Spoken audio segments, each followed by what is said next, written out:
Once upon a time, two boys grew up playing hockey in the village of Terrace, British Columbia. One of them went on to play in the National Hockey League. The other became a comedian. Now, one flies planes and coaches youth hockey. The other is still a comedian and owns newsstands. This is their podcast, Enjoying Orange Slices with Jeff and Ian. Oh, hello, Jeff. My name is Ian Bagg. Two less teams are in the Stanley Cup playoffs. Life is good. I got the snots. You got the snots. Let's keep this going. I feel like I've been chain smoking for about 2 weeks here now. We're on the mend. You and I, after the Cancun Open, we went down, and then we both have been traveling around. So this is the best place we ever stayed. I know. I feel. I think I feel. I can barely laugh at it still, but got checked out. We're all good, so feel good. So I know I'm a nothing dork. stands in the way of orange slices, right? I mean, no. And so we're making. Hey, did you go to any of the games? Yeah, I did. Okay, so I went to Game 5, Vegas and Edmonton. Never heard of them. I know. Well, I have never seen in my life, and that's on the ice, in the stands, on TV, a performance like Connor McDavid put on. This guy, like I actually get chills thinking about it. I got to be honest with you. I've never seen anything, and the Knights were doing all they could, and this guy was everywhere. I think it's the best performance I've ever seen anybody ever, whether I've been a part of a game, watching a game, what Connor McDavid did in Game 5. He was spectacular, and that's not even a good enough word for him. But that just proves that one guy can't win the whole thing, right? Like it's he's amazing, but the help that he gets is not there. Well, I feel bad too, and I'll just Feels bad. no, I kind of a little happy, a little sad, but here's the thing. I walked out of the rink and I was talking to some buddies about this, and you and I have been talking back and forth, but I walked out of the rink and I'm like, that performance was one for the ages. Like, I've never seen anything like it. Like, I know Draisaitl's 4 goals and Pavelski's 4 goals. Those are amazing. McDavid dominated 200 feet of that ice surface.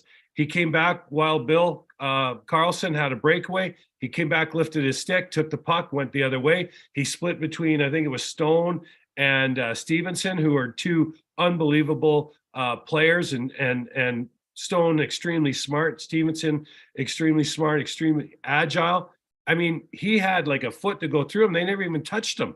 And it was just amazing. So I walked out of the rink. I'm walking on a T-Mobile through the plaza there, and I'm thinking, this guy just scored, or what, did he have a goal and an assist? And they still lost. And I think the most amazing part is what you say is when he comes back and takes the puck away from a player that's all the way down the other end. It's pretty amazing. Like, it just he lives a lot, upper top of the circles to, kind of the blue line area, like, maybe a little bit on the other side. Like, he's always like a shark, eh? He's always kind of moving. But he took it upon himself.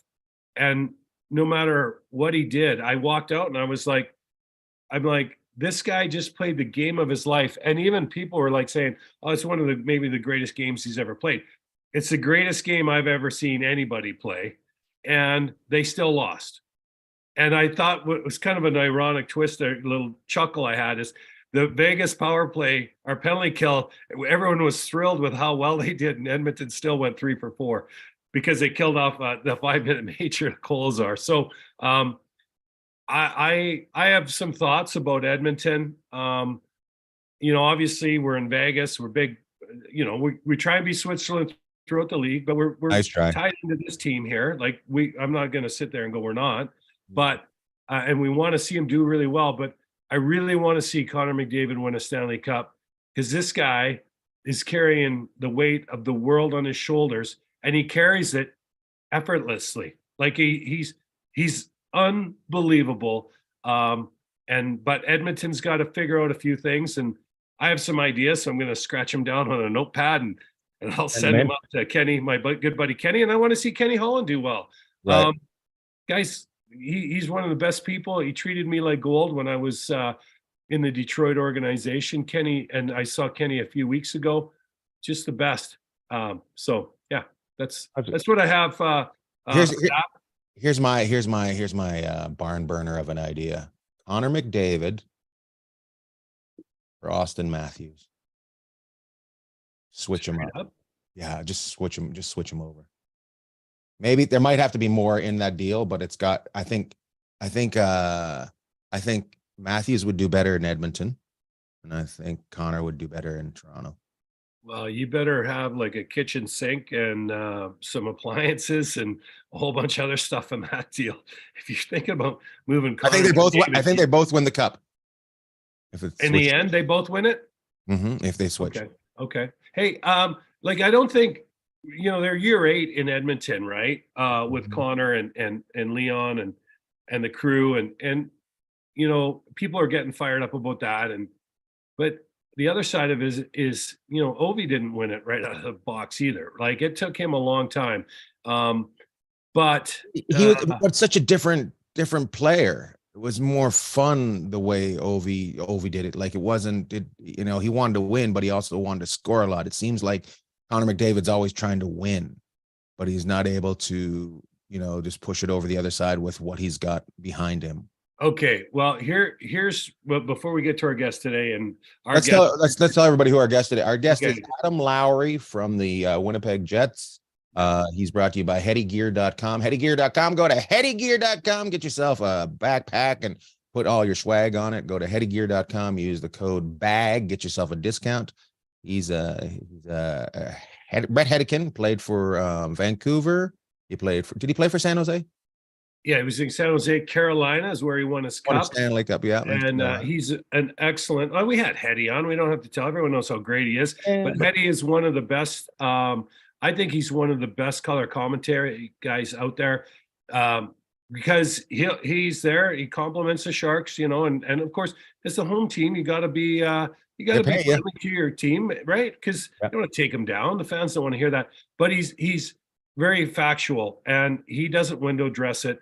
So I don't know how we got on that Hetty because he's great. He's got a great life going over there in the San Jose area. I think he'd be an unbelievable coach if he ever decided to get into it, just because of the way the kind of person he is and what he's done. But just before we get to Adam Lowry, who is one of my favorite players in the league, because Adam is he had a tough go because he had to play for his dad last year. So we'll ask him about that.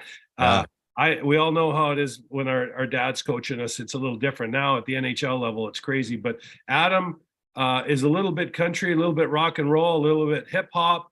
He can really do everything. He's one of those guys around the league that if you want to play physical, no problem. You want to play skilled, no problem. You want to win draws, kill penalties, and he can chip in on the power play as well. So I think this is a guy that's going to just keep on. His game has really evolved the last couple of years, and he's kind of been a checking forward in Winnipeg, but now you're starting to see him kind of move a little bit more to the offensive side. Plus, he brings some bite, which every team needs. I don't think there's a team in the league that wouldn't take Adam tomorrow if he said, "Hey, I'll come play for you." I think he fits for all 32 teams. All 32. My goodness. Yes, sir. Why don't we go to that interview now? Let's bring him in. We'll talk about Connor and the Oilers and all that after. That'll be just for Trent. Our guest today plays for the Winnipeg Jets. He takes his summers in Calgary. Do you ever get did they try to tempt you to come play in Calgary? Do they ever try to work you to, hey, come on? You know what? I think I try and tempt the guys that spend their summers in Calgary to come over to Winnipeg. But I think some of my buddies always try and bug me about playing for the Flames and whatnot. And maybe one day down the road it would be fun. But I'm pretty loyal to Winnipeg. I think if I could spend my entire career there, that'd be a pretty great thing. That's awesome. I just did some tampering. I'll send you the bill. I'll take it. Our guest today is Adam Lowry. He plays for the Winnipeg Jets. This is your 10th year in the league. Am I right? So I just finished my 10th year pro, my 9th year in the NHL. Nice. Yeah, so coming up on 10. What would you ever think as a kid? I'm gonna play 10 years in the NHL. So it's gonna be no problem. Were you that guy, or were you like, oh, I just want to play hockey? Yeah. So no, I didn't think I was gonna spend. I didn't even necessarily think I was gonna make the NHL. I think, really, growing up around it, and watching my dad play, I think maybe normalize it a little more for me than it would kind of anyone else. But I wasn't necessarily the best player on my team growing up. I was usually one of the better players, but that feeling.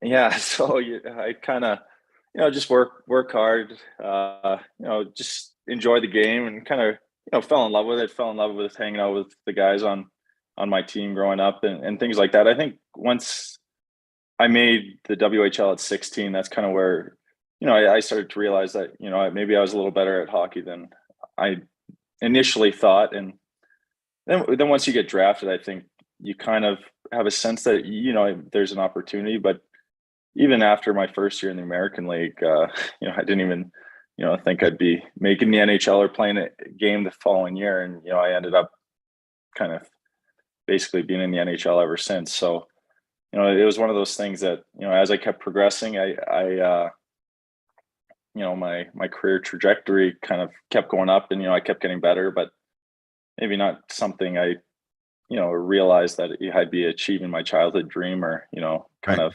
until I really made it.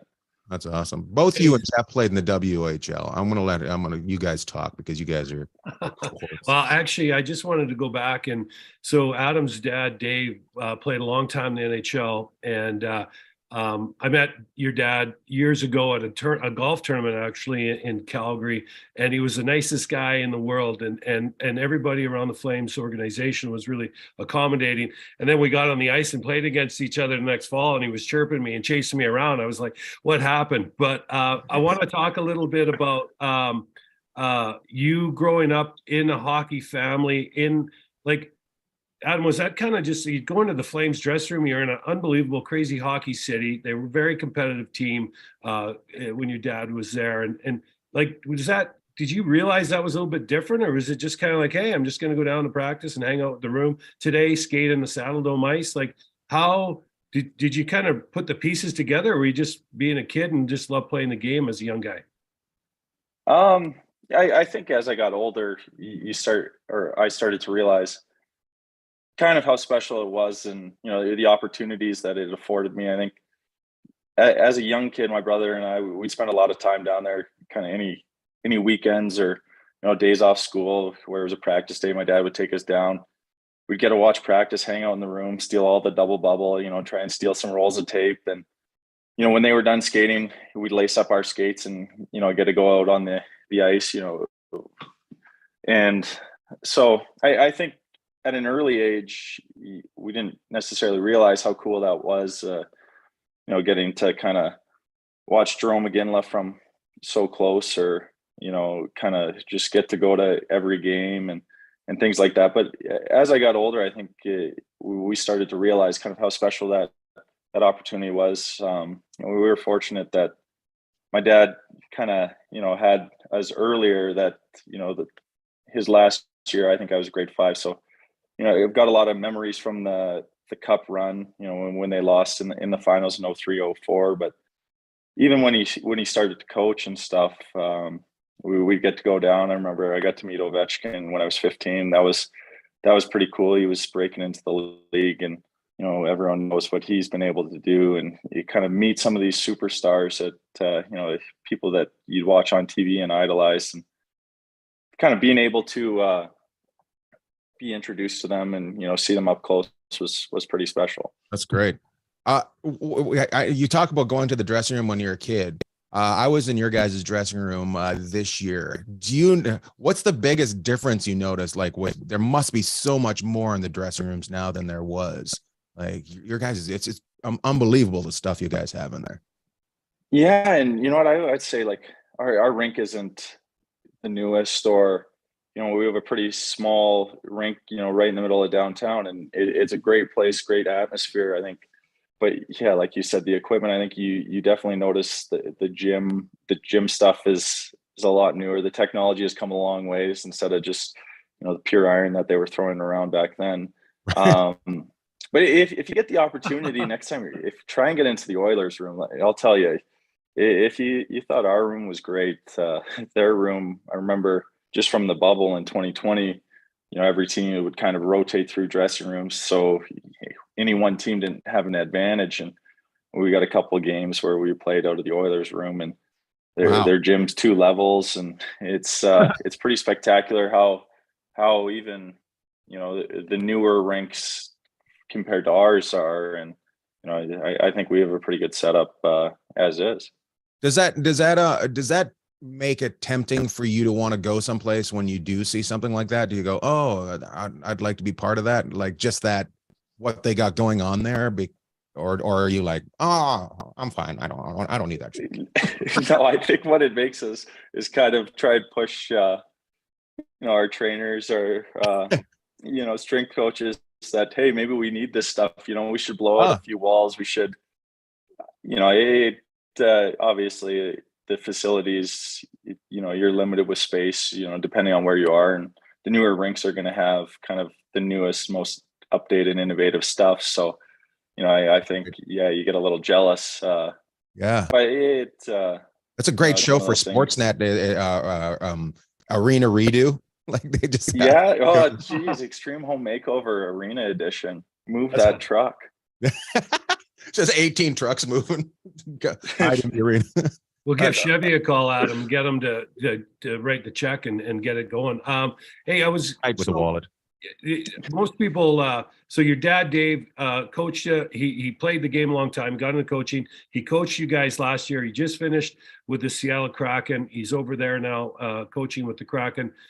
How much influence, like, obviously you watched your dad, and your game is a lot of similarities to your dad in the way you play. But what would your dad tell you and your brother growing up? Like, I mean, here he is doing it for a living, but he's happy to see his kids play. But what kind of, I guess the resources were there, but what kind of impact did he have as far as helping you guys understand the game, get ready to go through minor hockey and excel there, and then get on to junior and start chasing your dream? Yeah, I think the biggest misconception with that is that, it's always hockey with him, just having a former player and, a current coach as your dad. But, I think his biggest thing was when we were growing up, basically all they asked was we put in our best effort. That was kind of my parents' expectation when they drive us to the rink, or, they take us to the baseball diamond or whatever other sport we were playing was, you show up and you put in the work, don't kind of coast through it. But when it comes to hockey things, he'd always tell me, if you want to score goals, go to the net, hang around the net. Sometimes even some slumps I have in the NHL, he goes, you're fading away, you're kind of leaving the net, you're kind of just getting pushed to the outside. But I think just watching how hard he worked to stay in the NHL, how hard he worked, to lengthen his career. He was able to play 19 years. And, it was little things like that. It wasn't necessarily things that he said that, kind of were the biggest impacts. I think just watching his work ethic, and watching how he approached the game, watching how he treated people. I think those are things that I try and take and use in my career today. So obviously there's conversations we have where there's some things I see on the ice, and, he might see it differently. And, we talk about it and we kind of iron those things out. And, but it certainly is helpful having someone that understands it at such a high level, someone that's played it, someone that coaches it, kind of understanding, what the other team's trying to prevent you from doing, what you're trying to do, and, maybe small adjustments that'll make a big difference. Interesting. It must be tough for him to want to tell you anything, because you do play on another team. But he coached you last year, right? He was he coached for a couple seasons. But he was head coach last year, right? Yeah, I became the interim last year when Paul stepped away from us. So that was definitely an interesting dynamic. What does that kind of give you an in, or does it give you an out, or does it really put you in a weird place with the players and the coaching staff, or how did you feel about it? Yeah, so when he became the assistant coach, I thought it was fantastic. Like, it was a great opportunity, especially during COVID in Canada. There was Yes. so many restrictions, so little opportunity to see families. So, having my dad as a part of the team, it gave me an opportunity to, not only kind of work towards trying to achieve the goal of winning the Stanley Cup, and something we've both chased our entire careers, but I was able to kind of see someone that I probably wouldn't have necessarily been able to see, so much. I probably spent more time with him in those 6 months than I had in the past, you know, 8, 9 years during the season. So in that sense, it was fantastic. When he's an assistant coach, kind of the roles are a little more laid back. They can kind of be a little more friendly and things like that. I think the tough thing was when he became the head coach. The father son relationship away from the rink, really stalled. It kind of almost didn't exist for the rest of the season. We tried to keep it as professional as we could. So, I think the only 2 times I saw him away from the rink were on my birthday and his birthday. So, and my mom kind of facilitated that, forced those occurrences. And, at the time we had just gotten a golden retriever puppy. So he missed out on, the puppy stages. He'd be wanting to come see it and things like that. But I think it's tough anytime, you have a player's dad as the head coach.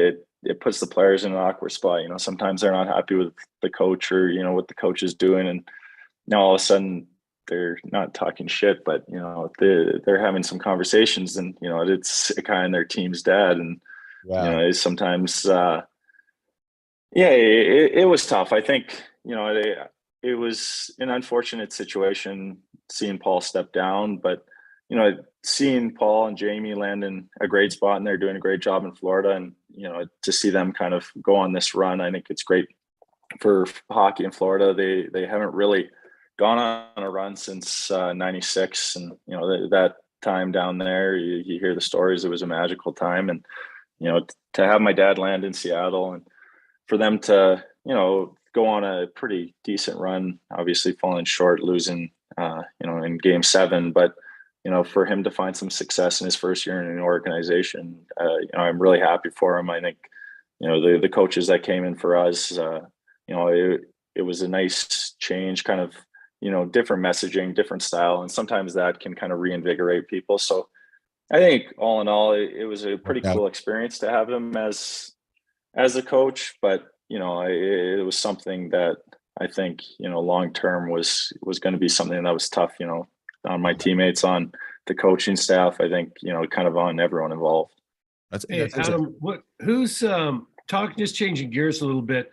I mean, your game over the years has really evolved, and kind of. I just kind of curious. You're a big guy out there. You move really well. Who was your mentor? Like, who were people you looked up to? Could have been a coach or another player, maybe, who kind of really supported you. And talked a lot about your dad and your family. Obviously, your mom is a big support system for you. But who outside of your direct family really had an impact on you and kind of helped forge who you are as a player as you keep continuing to grow in the game? Yeah, I think a couple coaches stand out. Tyler Drader, he coached me minor midget, so that would be our under 15s. The U15s, I know midget's not used anymore. Be careful, yeah. Sorry, guys. Best league ever. We still say that. We say bantam, midget, peewee. We were still lost. Yeah. So minor midget, Tyler Drader, and he just kind of, I think he really helped develop my confidence in both sides of my game. I think growing up and watching my dad, and I try and emulate how he played, and more of a checker, responsible defensively, but Tyler really kind of helped, me discover a little more of the offensive side, a little more confidence with the puck. And, it was one of the most or one of the best years, the funnest years, I think, looking back on, my minor hockey experience that I had. I got to play with a lot of my buddies growing up, and, it was kind of the last minor hockey experience I had before, I transitioned into the WHL, and then Mark Lamb in Swift Current. And, if you remember him as a player, real hard nosed, not the biggest guy, but tenacious. And, I think, again, coming into Swift Current at 16, I was tall, but I was very thin. And,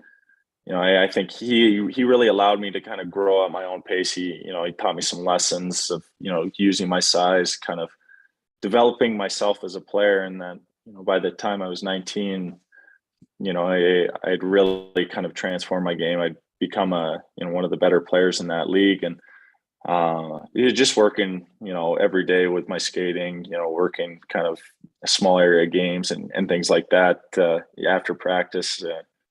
I think that really helps. Sometimes as a bigger player, you're growing into your body, the coordination isn't always there. You kind of look a little gangly and a little awkward, and it takes time to develop that. But I think, the extra work he was putting in after practice really allowed me to kind of speed up that process. That, it didn't take me a few years in the American League to kind of finally become the player that I was going to become. Your end of season happened a couple weeks ago. Have you been back on the ice since? No, you know what? I'll take probably a month and a half off, just heal some stuff. And I think sometimes it's good to get away from it. Distance makes the heart grow fonder. Right. So yeah, sometimes just taking some time off. I'll spend a lot of time at the golf course. I don't play it well, but I play it a lot. And then kind of get back on the ice in July, and there's still a lot of time left before training camp to kind of shake the rust off, work on things and try and improve the game. But my gear's still in Winnipeg, so I'll have to get that shipped out in the coming weeks, to even think about skating. That's good that you just left it behind. So you've told us that you get away from the game in the off season. How do you get away from the game during the in season? Because I'm guessing you have to have some sort of balance where you can't be always hockey. What do you do to balance it? Yeah. I think sometimes in Winnipeg it's tough because it's so cold out. But last season we got a golden retriever, and he's been awesome. I think we spend so much time with him, whether it's at the dog park or kind of things like that, where it kind of gives you the mental break. You don't really have a whole lot to think about. You're just trying to make sure he doesn't run away or get into stuff he's not supposed to. I think we watch a lot of shows. My girlfriend and I, we watch a lot of stand-up comedy, actually, and things like that. Who do you enjoy in stand-up comedy other than me? Don't bring me in. Big fan of Ian Bagg. Oh, he's the best. But I think so it's different things like that. We'll spend time with our friends in the city or teammates, just trying to do random things that kind of stop you from watching hockey. As soon as the playoffs start, though, I'm so into the hockey and the playoff hockey that I'll be watching all the games, following along the other series. It's great entertainment. Mm-hmm. It's like the NBA playoffs too. I feel like, playoffs just go to a whole nother level. And, it makes every sport so much more exciting to watch. And definitely 2 seasons, isn't it? It's nothing. Yeah. It's nothing the same. Nothing. It's so hard to play at that high level. We were having this talk with Connor Hellebuck, and he's like, well, what happens if we just went down to 72 games? Could you guys play as hard as you do, over this series? And I said, oh, Connor, 28 games, most guys have broken something at this point, torn something, it's just, you got to find a way to win the games just to get into the playoffs. And then it ramps up. And, like you said, I think the entertainment value of the playoffs just goes to another level just because of how important every game is. Yeah. Hey, Adam, just staying on that, I actually wanted to ask you about because you're in the Canadian market and because you're in Winnipeg, and Ian was asking you about, you've got a couple things. First of all, it gets very cold, as we all know there. But the other thing is you can't really go anywhere in your community without being known. I mean, that's just part of the deal. Do you find that sometimes some of the decompressing and the just clearing the mind and getting away is when you guys get on the road? And so, I mean, you go to some pretty good cities like Dallas, and now Arizona's back in your divisions, Chicago, although it can be cold. Same thing. Do you guys find that that's kind of where you can kind of recalibrate once in a while, just get away for a day or two where really nobody knows who you are and just kind of be? Yeah, I think the road too, it helps because for me it breaks up the winter. February, March, we spend time in California, we spend time in Florida, and we get kind of the reprieve from the minus 30 weather.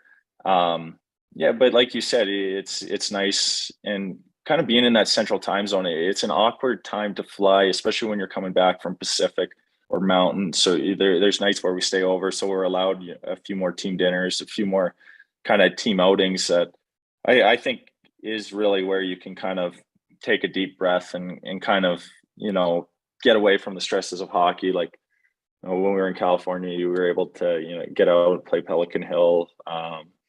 Kind of, when we were in Vegas, we had a couple days during the regular season where guys were able to go out golf, guys were able to go to some shows and things like that. And yeah, like you said, I think sometimes on the road, it's a lot easier to kind of go out, kind of be inconspicuous, you go for a nice dinner, no one's bothering you. And, just kind of take a deep breath and, kind of release those stressors that, when you come back to the rink the next day or, in the next couple of days, you're kind of refreshed mentally, you're refreshed physically, and you're ready to go again. Where's Sorry, where's the weirdest place somebody stopped you in Winnipeg to talk about hockey? I mean, I got stopped in a traffic jam once. I was just downtown, and there's all this construction on Portage in Maine, so I turned down a side street and thinking I could cut down a back alley, end up not being able to, and now it's a log jam, and this guy is in a big work truck, he's pointing down, rolling down the window, and this was kind of right before the playoffs had started, and he wanted to talk about the last road trip. We had some fights in Minnesota and Colorado. There were some big games, and so I'm sitting there, my car's idling, I'm like hoping to hook a U-turn, and he's telling me how pumped he is for the whiteout, how pumped he is for the playoffs. And so I think we're lucky in Winnipeg. There's so many fans that they support us so well. The fans are really passionate. I think you saw it. It's unfortunate.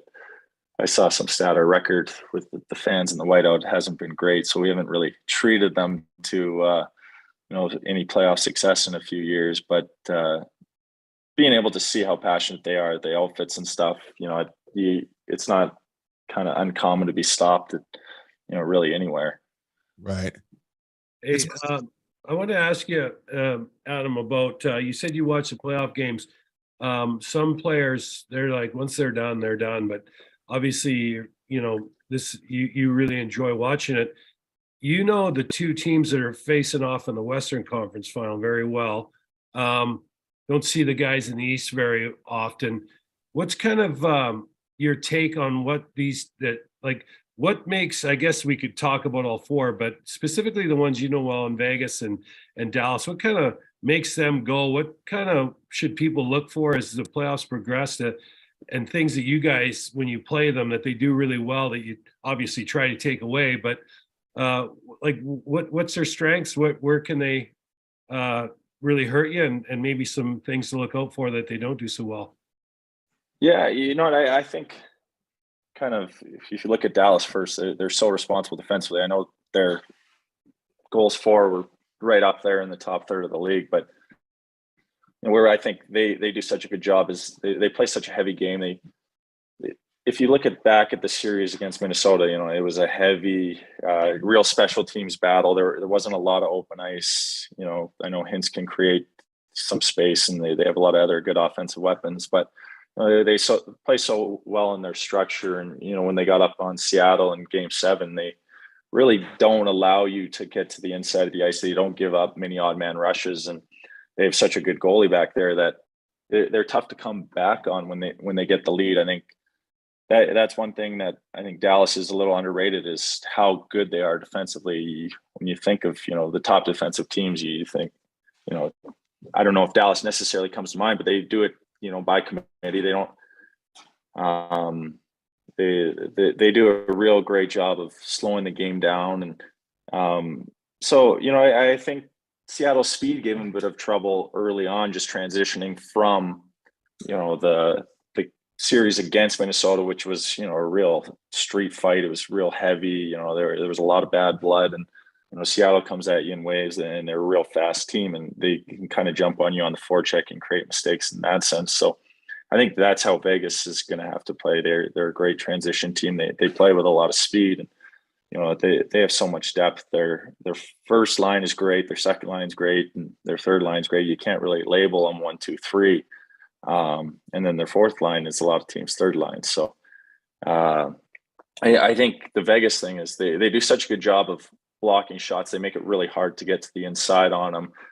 They're comfortable giving you the shots from the wall, the shots from up top, and more often than not, their D are blocking them. I think Pietrangelo and McNabb were both in the top 10 in block shots. And, I think Vegas's strength too is their speed and their transition game. And that's where, I found they really hurt us is, they'd turn pucks over, and, before you know it, they'd have a 3-on-2, they'd create 2-on-1s, and, they have some centermen that can really skate. They can kind of get up in the play, and, a couple of really good offensive defensemen, Pietrangelo and Theodore. I think it's going to be a really close series. I think it's really going to come down to probably whatever goalie plays better in the series. And like you've seen in the playoffs and other series, that's really, goaltending is the greatest equalizer. You looked at probably game 6 at Vegas and Edmonton. Edmonton probably deserved to win that game, but Aiden Hill came in and, filling in for Laurent Brossoit, and he played fantastic. He led, the first 2 and stops 30. I think it was the next 39. And, sometimes that's all it takes. And, playing in Winnipeg, we're fortunate. There's some nights where we sleepwalk through the first 2 periods, and, Helly's made 40 saves, and it's only 1-0 and gives us a chance to come back. So, I think it's going to be a really close series. And the other side, it's hard to predict. I think there's not a lot of people that would have taken Florida to beat Boston. I don't think there's a lot of people that would have taken any team to beat Boston in the first round. And Carolina, with all their injuries, they still keep finding ways to get it done. So, I'm really interested to see kind of how that series plays out as well. East Coast, do you watch out of the East? Do you watch those two teams? Like they'll probably just thrash each other. Those two, that Carolina, Florida, they're just going to beat their shit each other, and then you're just going to see a couple of bodies lie on the ice, and one puck's going to end up in the net. That's and it'll be Kachuk. Yeah. Hey, Adam, I'm kind of curious. Just one, and it doesn't have to be a team that's still going. Who's the most complete team that you saw this year that you were like, wow? Like that's impressive, or over the last few years, without giving away, if they're in your division, I don't giving away too many secrets, but who would you say is right up there? Yeah. I think if you look back at last year, Colorado with their depth, and they were a lot healthier. So, I would say them. You look at how Boston kind of their third line could be some teams' first lines. They're just so comfortable in tight games, comfortable with the style they play. We were up 2-0 on them earlier this year in Boston, and they don't break it open. They don't really change how they're going to play. They know that the other team's probably going to crack before they crack, and they're so consistent in that way. I think those two teams, I look at kind of completeness, top to bottom, strength on the back end, strength down the middle. Good goaltending. So those two teams, I think, over the last 2 seasons are probably the most complete. One won the cup and one lost in the first round. So it really shows the parity of the league that, you could have the best team, but it doesn't necessarily mean you're going to, win and be crowned the champion. Very true. Very true. It seems like it's just best just to get in now. Just get in. That's all you need to do. Yeah, like you look at even the NBA, right? So, with LeBron's team and the Lakers, they're playing team, the Heat as well. And, it's kind of anything can happen. You've got an 8 seed, you have a 1 seed, a 2 seed. And so, yeah, like I think, like you said, it's anything can happen. You just got to get there, be in the top 16, and you need a little luck. You need to stay healthy, and you need to play well, kind of at the right time. Who's the funniest guy in the NHL? Funniest guy in the NHL.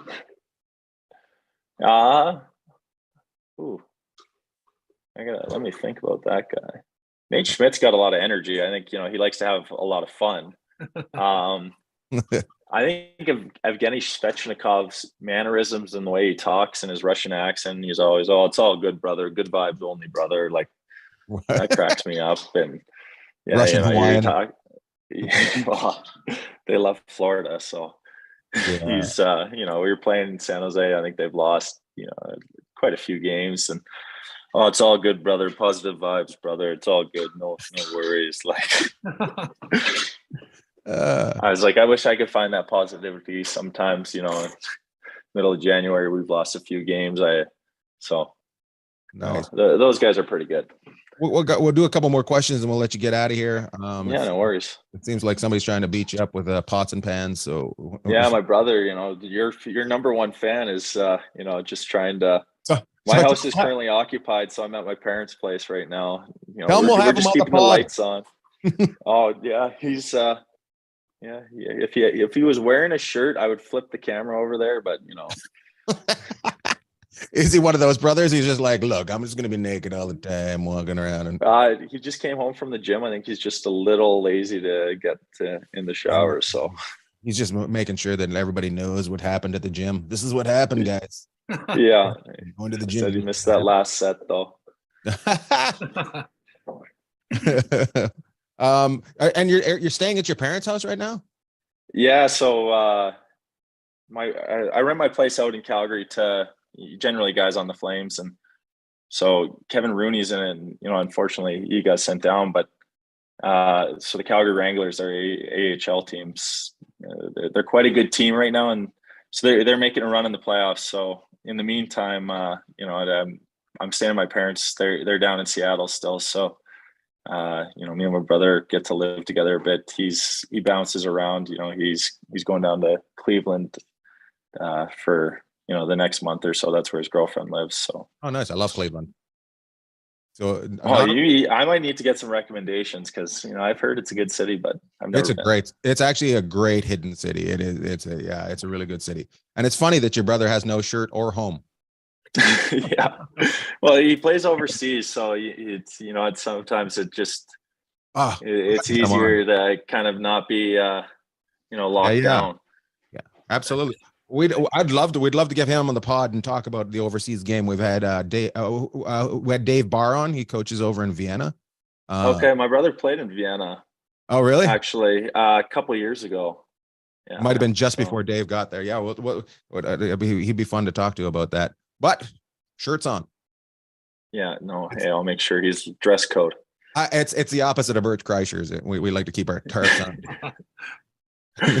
He's sticking out his belly now. How did you find Bert, by the way? How did you? I'm always curious. How did you? Because you were a big fan. You came out to the show in Winnipeg. How did you find him? Well, I think some of it. I want to say probably the Facebook kind of remember that went viral, like his Facebook, the machine story. Oh. But then, so my girlfriend and I, if we're not really looking for shows, or we kind of want something easy to watch at the end of the night, we'll throw on comedians, whether it's Netflix, Amazon, or whatever other streaming service. And so I think a couple of years ago, he threw on one of his, and I was dying laughing. I thought it was hilarious. So we watched all his Netflix stuff. I still got to watch his movie that's just come out. Yeah. But so we'll watch him, Tom Segura, Sebastian Maniscalco, some of the big names, and then kind of if there's trending ones or recently added ones, we'll throw it on. And I think sometimes it's great because you're either in stitches laughing, or it's a great way to wind down if you don't find the guy or girl funny. So it's but I think it's great. Like, I think it's such a good release to kind of watch something. You're listening to these stories, and every comedian has like their own little personal kind of spin on things, how they tell stories and their shtick and whatnot. I really enjoy it. And it was pretty cool when he we heard he was coming in Flats. He says, yeah, Bert's gonna come down to the gym. And I'm like, wait, what? Because so originally, like, one of our strength coaches, Kyle, he's like, yeah, Bert's coming in. I think it was like March 1st, March 2nd.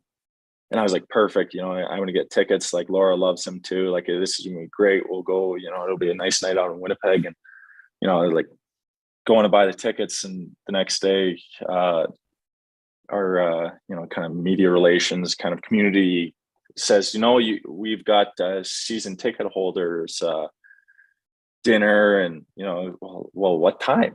And it's like, right, basically, doors open, say. So I'm like trying to get out of this thing as quick as possible because, Helly, Mason Apt, and I are trying to go to the show. And well, at the end of the evening, they're presenting awards, and, I got to present an award. And so, I'm out the door, and, some guys like Helly and Appy are gone. They're already in the car. And I hear my name called, like, I'm Lowry, please come to the front. You've got to present. And I hear my goal song come over. So I like go running back in. We're in the aviation museum to, give this season ticket holder a jersey and whatnot. So I'm like, okay, perfect. I presented the jersey. And my obligations are done. I'm going to be able to catch, Bert, we missed you and Dave opening, but, we're going to be able to catch Bert. And I'm like out the door again, and I hear again, I've got to go present another one. And I'm like, wait, someone's fucking with me now at this point. Like, so I'm running back, like I'm just doing a lap of this little museum. So I present the second one, find out the next day that it was a mistake, that I wasn't supposed to present that one. They just the girl forgot her reading glasses and, just read my name twice. But so we made it to the show. And it was awesome. But getting to meet him earlier that day, like, I was, you don't often, or I find I don't often get starstruck, but, like being able to talk to him and, how down to earth he was pretty cool. I got to ask him about the Starbucks story that he tells in one of his specials. And, he ended up telling it that night. And that's awesome. So yeah, it was pretty cool. And then we got to hang out with you guys after, and, you're just hearing him tell some of the stories about, when he was with Aaron Rodgers, or what he was saying about Pat McAfee, and explosivity and like things like that. And yeah, it was really cool. He's infectious to be around. When he told the story about the football player, he said, do you think I could catch you? Like this. He's like, there's something you lack, Bert. Explosivity. He's so funny to be around. It's and you know what you brought up earlier about being around people and watching them be your best times being in midget because you got to hang out with your friends. And I'm sure this is for hockey too. As you go along, you don't get to hang out with your friends anymore because you guys are all working the same goal and everybody's kind of being separated, right? And for him to take me out was so much fun because seeing my friend in these arenas that he sells out, and before we were just doing empty improvs, we couldn't sell any tickets. So it was a lot of fun. To go through Canada, which I never play, was really fun as well. And he was, so then speaking of that, because he was pumping you up with Tom on his podcast saying, like, he can't have you on anymore because you're terrible to follow because you've got the crowd going. And like I was telling you earlier off recording, like how my brother's raving about your crowd work, and he's like, yeah, you got the crowd just going too much, like I can't follow this. Then he was talking about you watching the Oilers game, and I think I got in a fight. He gives me a bit of a shout out, and he's like, yeah, they're drinking beers with this guy, and he's beating the shit out of a guy the next night. So that was pretty cool for him to remember that. So yeah, it's awesome. like you said, getting to work with some of your friends or that you don't necessarily get to kind of all the time. It's fantastic. Yeah, it is. It is good times. Speaking, I grew up with Jeff though. Jeff was the star of our town, and he's a very good hockey player, and blah blah blah blah. Now he flies jets. He's his second career, so he plays in the NHL. That now he flies planes. Like, oh, what a horrible life. What would you like to do for your second career? Because hockey and sports leaves a guy retired at Yeah, a so very much young time. age. Yeah. That's something I've been trying to figure out, and thinking about there's so many different things that interest me. I always joke that I'm going to be a stay-at-home dad, but um, I find real estate really interesting. I kind of enjoy like the business side, watching small companies grow and investing in things like that. So it's probably just be one of those generic business things. If it's something that I can kind of get in at the ground floor and watch grow, I think that would be pretty cool, pretty interesting. My skills are limited, but you can always learn, and you can always kind of develop those skills. So Absolutely. that's something that I think would be something that give me purpose. Even some charity work too. I think being able to give back, being able to kind of impact some other people's lives in a positive way. It's really something that's important to do. Hey, Adam, just kind of before we let you run, I just want to ask you about that. Back when your dad played, it was kind of the same era I played, and Flats, and obviously Lau and Scotty Arneal and your coaching staff there now. But anything out of the ordinary was kind of frowned upon. Like I was taking my private pilot license, and I remember Neil Smith coming in and asking me if I was planning on becoming one of the Wright brothers before a playoff game one night. And I was kind of laughing. But is there any resources like for you guys? Because they want you laser focused, like they don't want anything else. But when people leave the game, they're young men still. I mean, a lot of them are in their 20s. If you have a great career, you're in your early 30s. I mean, is there any kind of resources, the NHLPA, or that kind of is presented to you guys now, or is it still let's mostly focus, laser focus on being an NHL player here, and you worry about that later? Can you speak to that at all? Do you see any? Yeah. Yeah. It's actually, it's come a long way. I think, like you said, it used to be kind of ingrained. Well, if you're not thinking about hockey, you're not kind of giving it your all. You're not, focused on the task at hand. But I think it's really involved that, if you're kind of keeping your mind sharp, you're occupying yourself, in different interests, or you're expanding your knowledge. And, it's just another tool in your tool belt. And, it can be a decompressor, it can be a stress reliever, that it allows you, when you come to the rink, you're at your sharpest. We've Nate Schmidt, for example, he's involved with a hockey tape company, Shortside, shout out Shortside.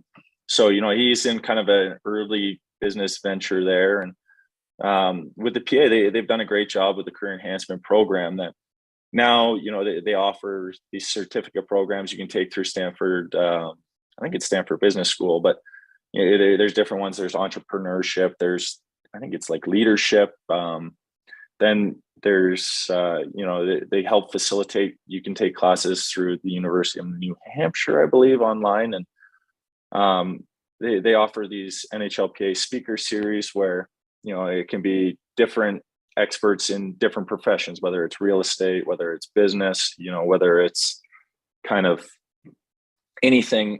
So you can kind of sign up and, 30 minutes out of your day, you can listen to them talk on whether it's how the market's doing, what their day-to-day is, how they got into it, and things like that. And if you want to connect with people, if you want to say, go shadow someone, go internship with someone, I think they do a great job of that. They really talk about now utilizing your career and kind of your platform to get in the door and, start figuring out what you want to do. You don't have to necessarily act on it right now, but the earlier you can start planning, and, people, this is kind of their thing, is they say, it's a lot easier to get you in the door while you're still playing in the NHL as opposed to, you've been out for a few years and now they're trying to find you something. So yeah, I think the PA has done a great job in the last few years to really expand that program. It's still continuing, and I think the transitioning part is important. Like you said, we're going to have so much runway at the end of our career to do, and no pun intended there, to do another, whether it's another career, find another passion, and kind of exploring that. They have that career assessment where you do the behavior test and they can kind of point you in the direction, because like I said earlier, like I don't really know what I want to do post career, but I'm gonna have to do something. There's so much time in the day. You need a purpose in life and things like that. So I think from when you guys were playing, when you retired to now, the PA, the teams, they're a lot more open to, really trying to enhance every area of your life. Mhm. But can I ask, how did you get into being a pilot? And was that just, a passion of yours growing up? And then I feel like Millard just, when we have Millard on, he takes over. But yeah, how I got involved. So Flats and I grew up in with Ian, Terrace, British Columbia. So we were a long ways away from anything. And my grandparents moved from Terrace down to Penticton. And we would drive to get how long, Ian, to get the Okanagan or Vancouver? 15 to 18 hours. Yeah, something was stupid. Yeah. Something crazy. So my dad had an interest in flying. So he took my brother and I up with a friend who had a small Cherokee airplane, a little single engine airplane. He took us up and around, and my dad started on his pilot's license. Got into had a small charter airline business as well for a while, and that's how I got interested in it. So on days, Sunday mornings, we'd fire up one of those airplanes. Some of them had floats on them. We'd go out and land in a lake north of my hometown. That's kind of how I got the interest. So then I went to Portland. I was in Kelowna to start my junior. I ended up getting traded to Portland, and they were giving money to the guys to go to school, and I was like, they gave me some money to go and start on my to do my ratings. So that's kind of how I got going. And then when I got to Vegas towards the end of my career, Rod Buskus had his own airplane, and Rod had been a private pilot, and we played together. And so got me going, got my ratings done, and I started flying the Grand Canyon and doing flight instruction. And that's kind of the short story. Jumped to Horizon after that. And then Virgin America, now Alaska, which bought Virgin America about 6-7 years ago. So kind of an interesting thing. But along the way, one of my buddies I used to play hockey with was kind of one of the guys that helped facilitate and point me in the direction that, yeah, you can do this. And I mean, you're a young guy. When you leave the game, they're going to need a lot of pilots. I'll tell you that right now. The pilots are going on strike up here. Yeah, I was just on WestJet a couple weeks ago. So we came through Calgary, and I was going to ask you this. I bet you no one out here knows where this place is, but I bet you do. Can you tell people where Firebag is? I can't. You can't? I went by the gate, and I almost freaked out in the Calgary airport. I was like, I called Ian. I go, Firebag. It's a camp up by north of Fort McMurray and up by Fort McKay, I think. And and so that's when you said fires earlier. I was wondering if all those guys were affected by it. But yeah, so we were happy to get on WestJet before. But yeah, they're getting ready. They could go on strike any day, right? So I think they notified they're going on strike on Friday.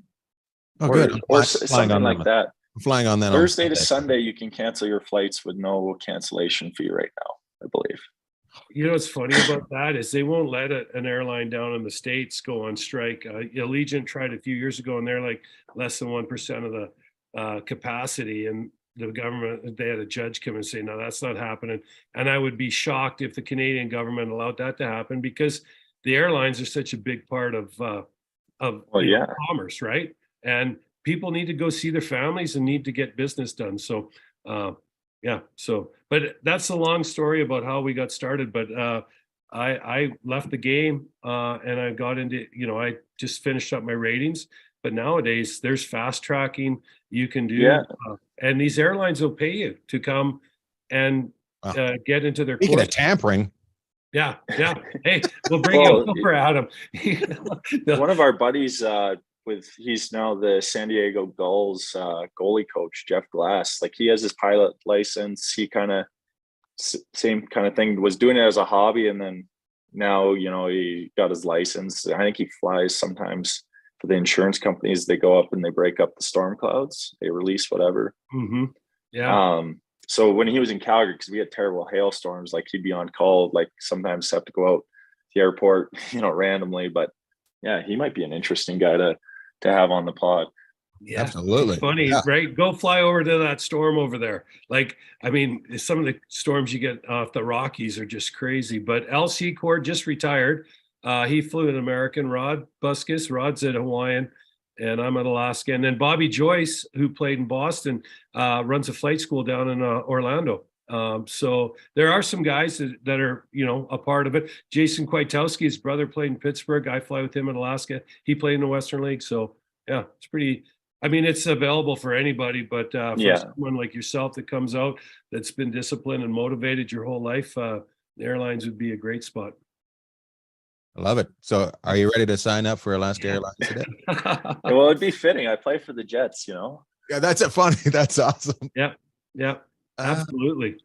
It's there for sure. Your brother can come out and guide you the plane because he's naked. That's great. Thanks for coming on and talking to us. You know, we both would have loved to have seen the Jets go further, but you guys are really fun to watch. You seem like you got a group of guys that are really fun there and get along. So we look forward to big things next year. Yeah. Oh yeah, thanks for having me on. It was awesome. I really enjoyed my time. That's awesome. And you know, anytime you guys are in Winnipeg, you want to come to a game, just let me know. I don't know how that works. Hey, we should come up there. We could go and stay with Flats and, you know, go out. Oh, you see, you don't even need the help. Flats will get you in. He'll probably have a couple nice bottles of wine, and you guys will be good to go. If you want wine, go drop by Jeff's house when you're in Vegas if you want some wine. Yeah. We'll bring you out. We'll get you out to a show out here. Yeah, for sure. Yeah, when you're in Vegas next time, call Jeff up. He's got ins. There's a show called Absinthe. I don't know. Oh, we were at Absinthe. I've seen it a couple times. So I've done the trifecta, the Spiegel World shows. They got Opium and Atomic Saloon. So holy cow, that's impressive. That was our next go-to. We usually push Spiegel World about once a week on this show. It's great. So offside. So the first time, because we would be flying into Vegas 2 days early before game one. So we had a team dinner, and then I think there was like 14 of us went to Atomic Saloon because most of us had seen Absinthe. And then before game 5, we had 2 day break. So we flew in 2 days early, and that first night we went to Absinthe, and I think we bought 20 tickets or something. Like, no, it was fantastic. Yeah, that show's amazing. Like, anyone that goes down to Vegas, I recommend going to see Absinthe. And then if they've seen that, the other two are pretty good too. Absinthe was one of those shows I went to, and I just felt lazy as a comedian afterwards. I'm like, this is so good. Just everything about it is just fantastic. So yeah. The last time we went, Adam, we were sitting behind. We got too close, right? Our friends hooked us up. Oh, you were in the. Didn't want to sit there. I was in row 2, and my wife and I ended up being the Republicans. So the guy just worked us. I was going to say, were you the lap dancers?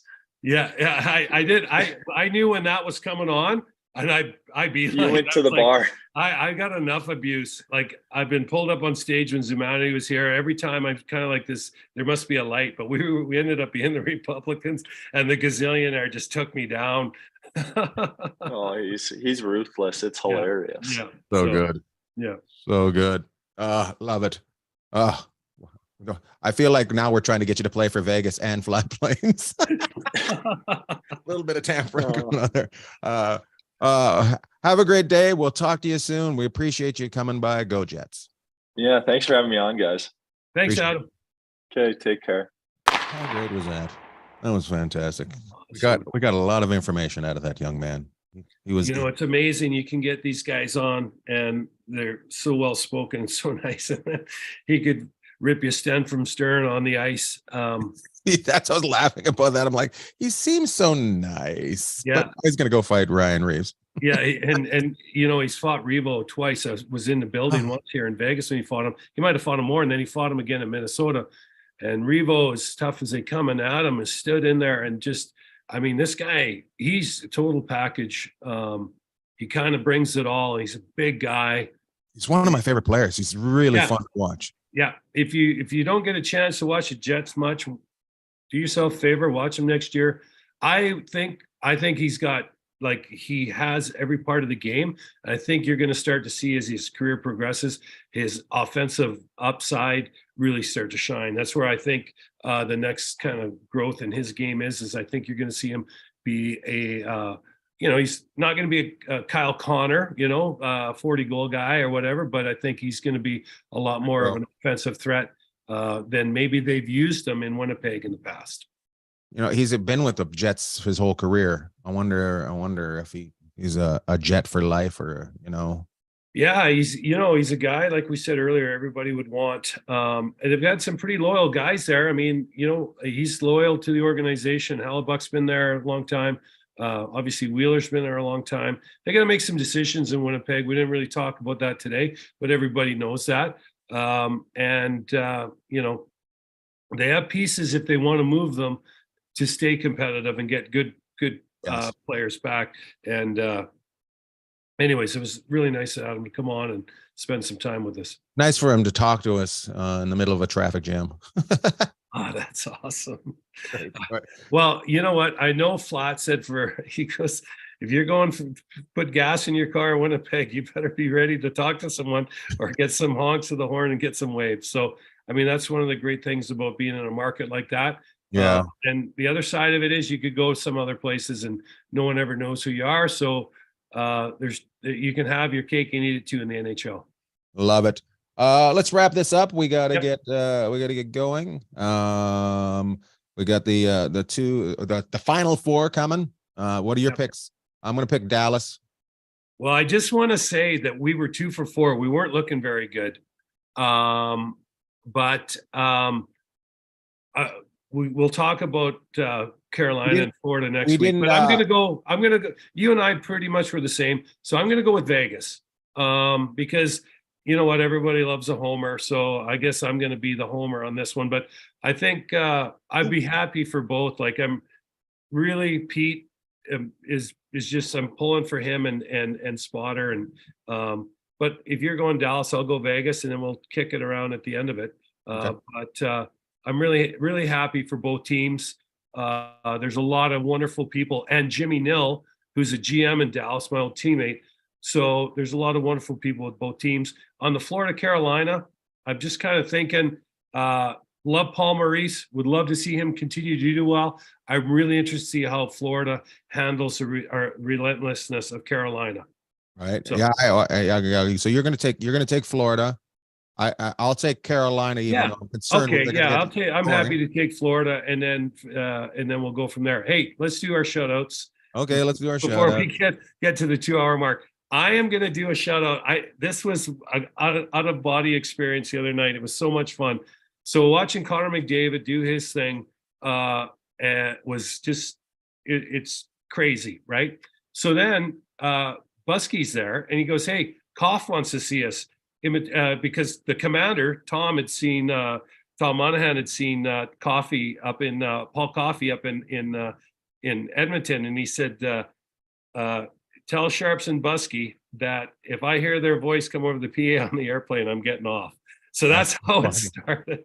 So we went up, and Paul Coffey, special assistant to the owner of the Edmonton Oilers. So Koff comes out. Tom walks us up there. We say hi to Koff.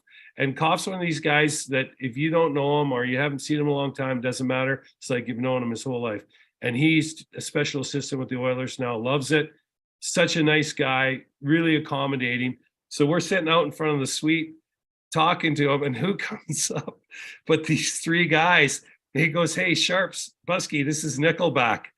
That's funny. So we meet the guys from Nickelback. They'll never remember us, but we'll maybe try and hashtag them. Chad, we'll get you on the show. I know you're a big Oilers fan, but love to have you on. And then he's sitting across the aisle from us, but Rick Tocchet. No way. So there's my shout out. So I'm going to shout out Paul Coffey, one of the greatest players ever. Let me get all these names you've You dropped. got to get a Nickelback from Hannah, Alberta, and then Rick Tocchet, who we love. I didn't get a chance to ask Tocchet if he ever want to come on the show, but I think Tocchet, we've talked about him many times before. Yeah.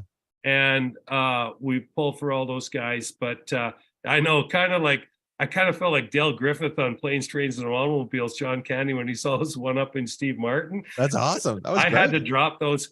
We were laughing, but we had a great time. And I said, last thing, we're going way too long today, but I said, my nephews, okay, one's a huge Calgary fan, one's an Edmonton fan. Then they're both Edmonton fans, and they're chirping both me. Nickelback fans. And I said to Nickelback, I go, hey guys, my nephews are really big fans of you guys. They go, thanks. Tell them thanks. Right. So I text them both during the game. And I go, and I just saw Nickelback. And I said, I told them you guys are really big fans of them. And they said, thanks. And I got crickets back from my nephews. Like either they thought I was giving it to them or they didn't believe their uncle. So they thought you were giving it to them for sure. 100%, right? Because Vegas ended up winning the game. Nickelback, they said you're a big fan. Oh God, I love it. Oh, I'm getting all choked up now. I'm coughing her up, but That's great. yeah. So that's it. So yeah, I don't think we could get bigger stars than we talked about this week. And Good for you. And on top of having Adam on the show, who's a star in his own right in the league, Big week. Great player. So Big week in the Bag household. Robin is going down to Vancouver and getting a new valve put in her heart. So that's my shout out to my mom and the doctors that have come up with this operation that they go through I think it's your femoral vein, which is through your thigh, and they just plop in a new a valve. So she's actually having one of the guys that came up with the surgery is one of the surgeons. It's on the thing. So big shout out to the people at St. Paul's. Is that the one? St. Paul's or Vancouver General. Yeah, but I think St. Paul's may be where this is happening. Yes. Spent some time down there, and they're fantastic. Vancouver actually has some of the best doctors and setups in the world. Yeah. Like, it's crazy. So I'll be going up on Sunday, and it'll be so. Big shout out to my mom. Keep on trucking, Robin. Love to all. Love to all.